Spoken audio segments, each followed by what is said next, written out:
सकती। आमतौर पर डेड यानी स्पेस स्टेशन जब भी ऑनलाइन होता था तभी विक्टोरिया के पास फुल कंट्रोल होता था और जैक को इस बारे में पता था। वहाँ पर जब जूलिया और जैक पहुँचते हैं, अब जूलिया को वहाँ पर अपना फ्लैट रिकॉर्डर तो मिल जाता है, लेकिन ये दोनों स्क्वेंचर्स के जाल में फंस जाते हैं। वो जूलिया और जैक को बेहोश कर ले जाते हैं। वहाँ पर दूसरी तरफ विक्टोरिया को भी इनके बारे में पता चल जाता है। जैसे ही सुबह होती है उनका डाटा ऑनलाइन हो जाता है। यहाँ पर विक्टोरिया उसी लेडी से कुछ ड्रोन्स मांगती है ताकि वो जैक की हेल्प कर सके। उधर दूसरी तरफ हम देखते हैं कि जैक और जूलिया को दूर पहाड़ों में लेकर जाया जाता है और अब वहाँ पर जब जैक को होश आता है तो वो बंधा हुआ था और जहाँ पर जैक को रखा गया था वहाँ पर बहुत ज्यादा अंधेरा था। तभी जैक अपने पास एक आदमी की आवाज को सुनता है। वहाँ पर वो आदमी उसी कहानी एंशिएंट रोम के बारे में बात कर रहा था जो कि जैक ने उस बुक में से पढ़ी थी जो उसको लाइब्रेरी से मिली थी। वहाँ पर उस आदमी का नाम बीच था। वो जैक से कहता है कि तुम हमेशा से हमें एलियन समझ रहे हो लेकिन हम लोग इंसान हैं। वो आदमी जैक को ये भी कहता है कि तुम्हारा गलत इस्तेमाल किया जा रहा है,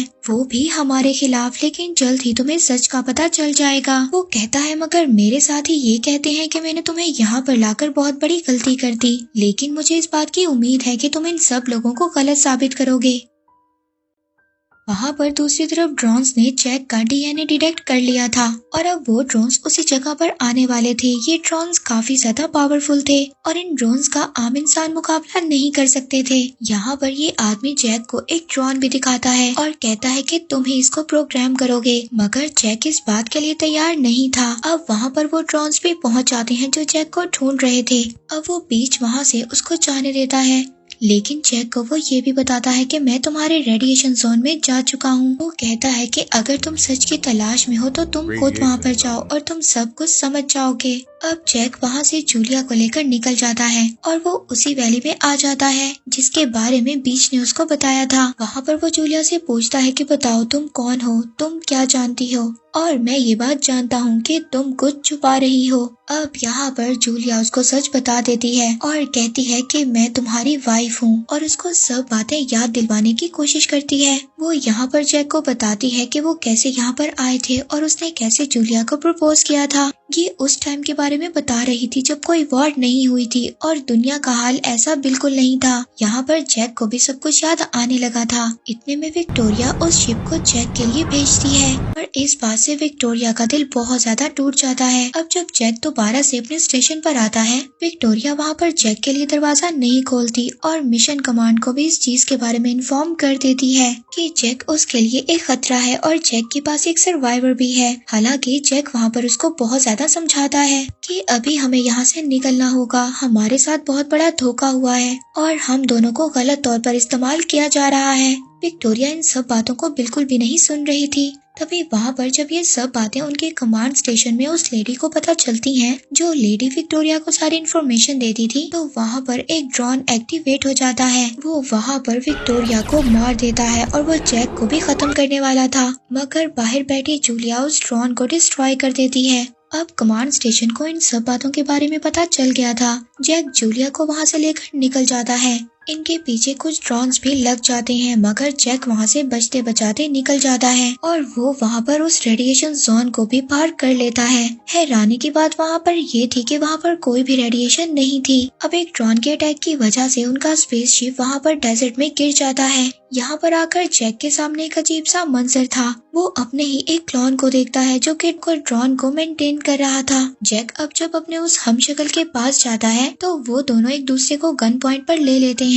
जैक उसको समझाता है कि हमें इस ड्रोन को डीएक्टिवेट करना होगा, मगर यहाँ पर जो एक नया जैक था वो वहाँ पर थोड़ा सा डर जाता है, मगर तभी वहाँ पर जूली आ जाती है। अब यहाँ पर दोनों जैक्स के दरमियान फाइट होती है।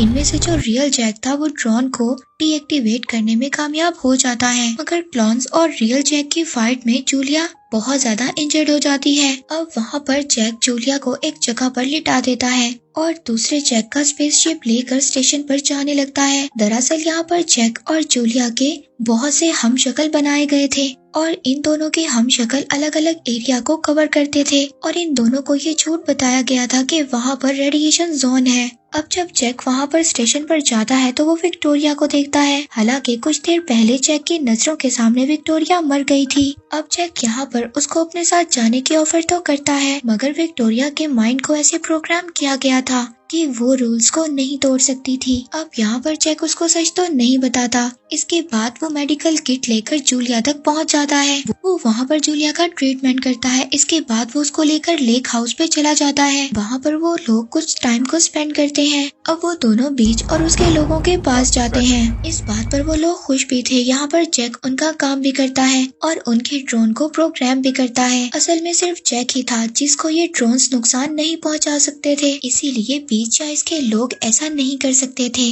अब यहाँ पर बीच जैक के सामने कहानी को और भी ज्यादा क्लियर कर देता है। दरअसल नासा ने एक टीम भेजी थी उस ऑब्जेक्ट की जांच को करने के लिए जो कि अर्थ के ऑर्बिट में आया था। उसमें जैक, जूलिया और विक्टोरिया के साथ कुछ और एस्ट्रोनॉट्स भी थे।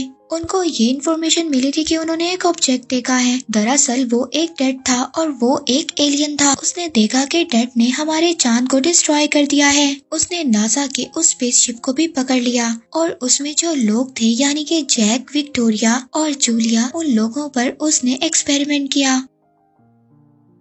वो जैक को बताता है कि तुम्हारी शक्ल के हजारों जैक्स बनाए गए थे। उसने यहाँ पर इंसानों का कत्लेआम किया और जब अर्थ पर से बहुत ज्यादा लोगों का खात्मा हो गया, फिर उन लोगों ने तुम्हारे माइंड को बदल दिया और तुम सब लोगों को अलग अलग काम दिए, जैसे कि तुम्हें एक टेक्नीशियन बना दिया। दरअसल कहानी का विलन डेड ही था। ये वही एलियन था जिसके लिए जैक काम किया करता था। दरअसल जैक ने जो हमें स्टोरी के स्टार्ट में बताया था वो सभी बातें गलत थी। दरअसल यहाँ पर स्क्वेंजर्स कोई एलियन नहीं बल्कि इंसान ही थे और यहाँ पर डेड समंदर के पानी को एनर्जी में भी बदल रहा था और पता नहीं उसने कितने प्लैनेट्स को डिस्ट्रॉय कर दिया था। असल में जैक ही एक ड्रोन की तरह इस्तेमाल हो रहा था और वो भी अपने लोगों के खिलाफ पिछले 60 साल से ये लड़ाई लड़ रहा था और अब जैक को शायद यहाँ पर सब कुछ याद आ जाए तो वो इनकी हेल्प कर सकता है। इसीलिए बीच ने हमेशा से जैक पर नजर रखी हुई थी क्योंकि उसे कुछ बदलाव नजर आ रहे थे और अब ये सब बातें सच हो गई थी। अब ये सब कुछ जैक के सामने ही था।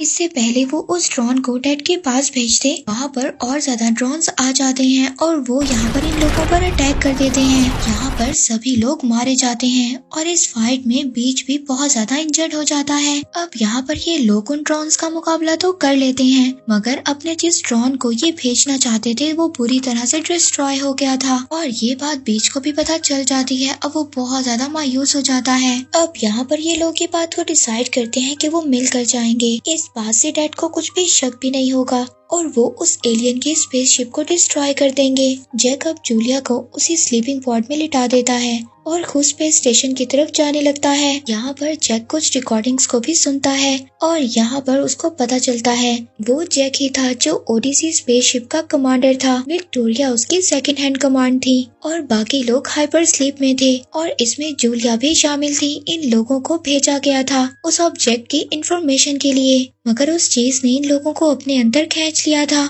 वो उस वक्त अर्थ से कनेक्टेड थे, वो उस लेडी से कनेक्टेड थे, यानी कि ये सब कुछ रियल था। जैक को वहाँ पर कुछ खतरा महसूस होता है, इसलिए उसने स्लीपिंग पॉड्स को अलग कर दिया था क्योंकि वो ऐसे प्रोग्राम किए गए थे कि वो दोबारा से अर्थ पर लैंड होंगे और उस ऑब्जेक्ट स्पेसशिप ने जैक और विक्टोरिया को अपने अंदर खींच लिया था। इसके बाद उस एलियन ने उन दोनों के बहुत ज्यादा क्लोन्स बनाए, यानी कि उन दोनों के बहुत ज्यादा हम शक्ल बनाए और उन्हीं को लोगों के खिलाफ इस्तेमाल किया। अब यहाँ पर जैक और हमें सब कुछ पता है। यहाँ पर जब हम देखते हैं कि जैक जब उस स्पेस स्टेशन तक पहुँच जाता है तो वो लेडी उसको अंदर आने की परमिशन देती है। जैक अब जब स्पेसशिप पर जाता है तो वहाँ पर वो अपने और विक्टोरिया के बहुत ज्यादा क्लोन्स देखता है। अब वो लेडी उसको वहाँ पर आने की वजह पूछती है। जैक उसको बताता है कि मैं चाहता हूँ जूलिया जिंदा रहे। वो उसको लैंड करने की इजाजत दे देती है। अब जैक उस ऑब्जेक्ट के सामने था जो कि एक ट्रायंगल शेप में था। जैक वहाँ पर उस पॉट को ओपन कर देता है जिसके अंदर वो बीच को छुपा कर लाया था। यहाँ पर जैक जूलिया के बदले बीच को उस पॉट में लेकर आया था क्योंकि बीच की ये ख्वाहिश थी कि वो अपनी आंखों के सामने उस ऑब्जेक्ट को देखे जब वो डिस्ट्रॉय हो रहा हो। अब जैक और बीच यहाँ पर दोनों मिलकर उसको डिस्ट्रॉय करने का बटन दबा देते हैं। लास्ट वर्ड जैक यहाँ पर बोलता है कि भाड़ में जाओ, ये उस लेडी को बोल रहा था और इसके बाद वो उस स्पेस स्टेशन को डिस्ट्रॉय कर देते हैं और अर्थ पर उस स्पेसशिप के जितने भी वेपन्स थे वो सभी डीएक्टिव हो जाते हैं, यहाँ तक कि वो ड्रोन्स भी जो उसने भेजे थे। आखिरकार 60 साल के बाद इंसानों को अपनी दुनिया वापस मिल गई थी और साथ ही अपनी आजादी भी। अब इस मूवी के लास्ट सीन में हम जूलिया को उसी लेक हाउस पर देखते हैं जहाँ पर वो अपनी जिंदगी गुजार रही थी। यहाँ पर उसकी एक बेटी भी थी। असल में ये बेटी जैक और जूलिया की थी। अब जूलिया की बेटी यहाँ पर जैक को देख लेती है। जैक दरअसल एक क्लॉन ही था, लेकिन अब उसको सब कुछ याद आ गया था और वो अब अपने घर आ गया था। और इसी के साथ ही ये मूवी यहीं पर एंड हो जाती।